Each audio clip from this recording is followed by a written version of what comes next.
kada ku manta ku danna subscribe sannan ku danna ƙararrawa domin samun shirye-shiryen jaridar Sokoto a kowane lokaci. Yau kuma zan yi akan matar da ita kuma za a auro cikin gida. These are the thoughts. Wannan ne tunanin da ke cikin kwakwalwarta. Yay, zai aure ni ba ya san matar shi.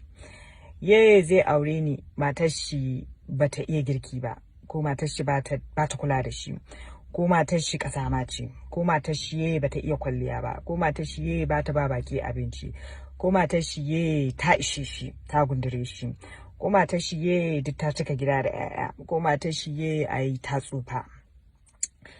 Sai kuma tinke za ta fara tunani ai na hita, ye na fita, ye zan yi aure in shiga gidan in gyara gida, ye ai an ce asiri take yi, ye ai ni ce mai hankali, ye ai definitely na fita shi yasa yake so ya aure ni.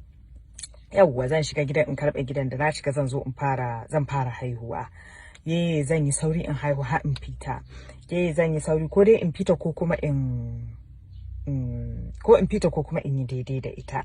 Ai ba zan yi respecting ɗinta ba tunda ni da ita dai ɗaya muke. Ai ni ba zan je in riƙe 'ya'ya ba, ba zan je in yi nani ba. Ai ta tsane ni, ai tana kan yin magani.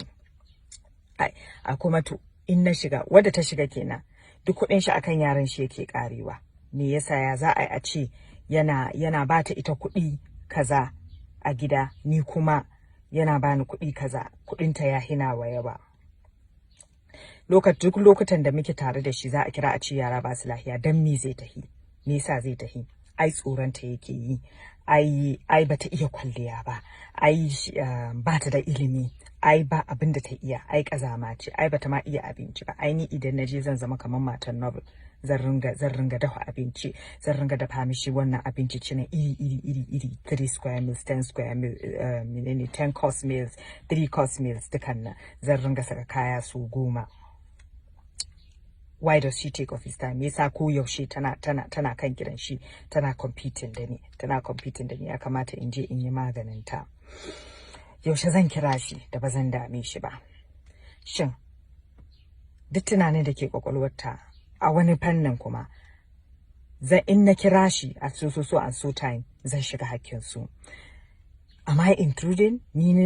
Zan zama na ni kaman third wheel ce, na shigo kaman zan takura masu.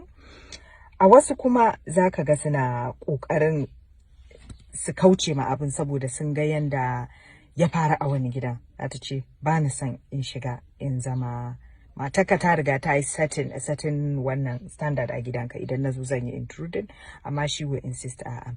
Wasu mazan mistake inda suke yi idan sun tashi suka je neman yarinya, matar da za su aura, sai sun gama zage uwar gidansu, sun gama convincing yarinya cewa ba su son uwar gidansu, saboda gani suke yi kaman idan suka ce suna son uwar gidansu ai ba za ki aure su ba.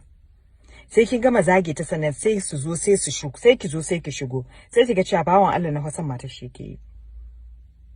So sai ki fara tunanin ai ta yi magani. Sai ki zo ki realizing kuma ya koma kuma zai ƙara yin the same thing da yi maki wannan din shi uwar gidan shi, zai kawo wata. Ke ma ya fita zaki fara panicking. Ke ma ya fita ya tafi yana can yana zagin ki, baki iya kaza ba, baki iya kaza ba, baki iya kaza ba. Maza abin da ya kamata ku yi ma mata shine, kana son matarka ka gaya ma wadda zaka aura, ni fa ina son matata. Wasu suna yi wallahi ba ƙarya.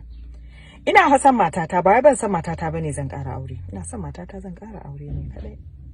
Idan ma matarka ba ta da kirki ba sai ka gaya ma yarinyar da zaka kawo ba.